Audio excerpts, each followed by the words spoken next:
maintenance tomorrow. Lou's hand moves on across the wall, fingers fumbling again until they strike a two-gang switch. Then, with a flick of the forefinger, joyous in its certainty, Lou throws both switches up, and in all the bedrooms of Forest View, the night lights come on.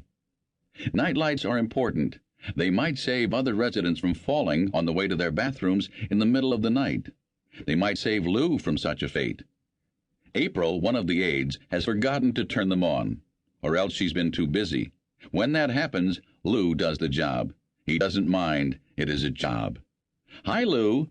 A nurse, a young woman in slacks, the nurses here don't wear uniforms, stands nearby behind the medication cart, studying her records.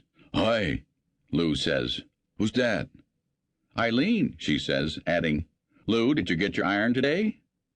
Lou lifts his right arm and makes as if to flex his biceps. His arms are thin, the flesh sags from them, but some muscle rises. "Pretty soon I'll be sweating rust." Lou has a soft, gravelly voice. The nurse chuckles. Lou smiles. Then he shifts his cane to his right hand, his face grows serious again, and he starts slowly back down the carpeted hallway toward his room. As Lou nears the doorway, he hears the sound of screeching tires. He enters to the sound of gunfire. Within, the lights are out and the curtains drawn. Lou's roommate, Joe Torchio, lies on his back on the bed nearer the door, a bald-headed, round-faced, round-bellied man. In the changeable glow of his TV, Joe looks beached and bristly. Lou feels his way past Joe to the other side of the room, and in a while he begins to get ready for bed. The charge nurse knocks. Joe flicks his remote control at the TV, leaving it lit but mute, and the nurse enters carrying pills. Back in his 80s, Lou knew all the names and functions of his medicines. Now he takes too many to remember, though he still makes inquiries about new ones now and then. Joe has said he doesn't know what pills the nurses give him, and he doesn't care.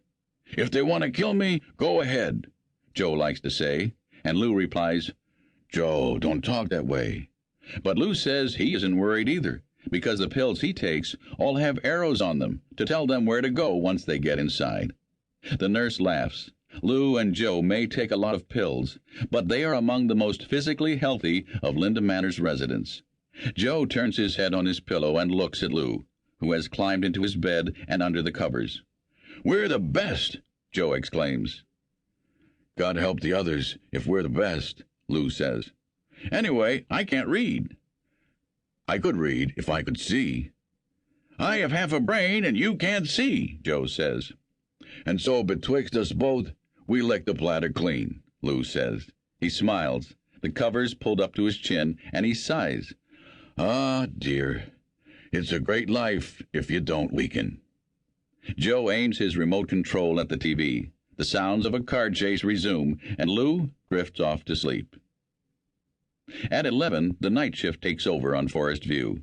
They turn out the hallway lights, leaving the corridors in the glow of the cherry-colored exit signs, a red that grows increasingly lurid as the night wears on. The charge nurse and her two aides sit in the pool of light at the nurse's station over endless paperwork. The lights on the Christmas tree blink on and off in the living room across the way. Christmas carols play softly on the staff's communal tape recorder. It is the season of long New England nights, the year's midnight. On Forest View, morning begins long before dawn. Around 5 o'clock, a voice comes out of the darkened west corridor. "Howdy, howdy, howdy! Hello to you, hello!" the voice sings. A thin man on a cane limps out of the shadows. The man has wings of gray-white hair on either side of his bald dome and a gray mustache. "Hi, Bob," says the night nurse. She looks up from her paperwork and smiles at him. "Excellent," Bob says to the nurse. Then he says, "Adios, amigo," and, cane in his left hand, his right arm held tight to his side, he limps on, with a purposefulness that makes his progress seem rapid, up to the living room doorway. Deftly, Bob lets his cane handle slip deep into his palm and snaps on the living room lights with his fingers. He surveys the room, twisting his mouth critically.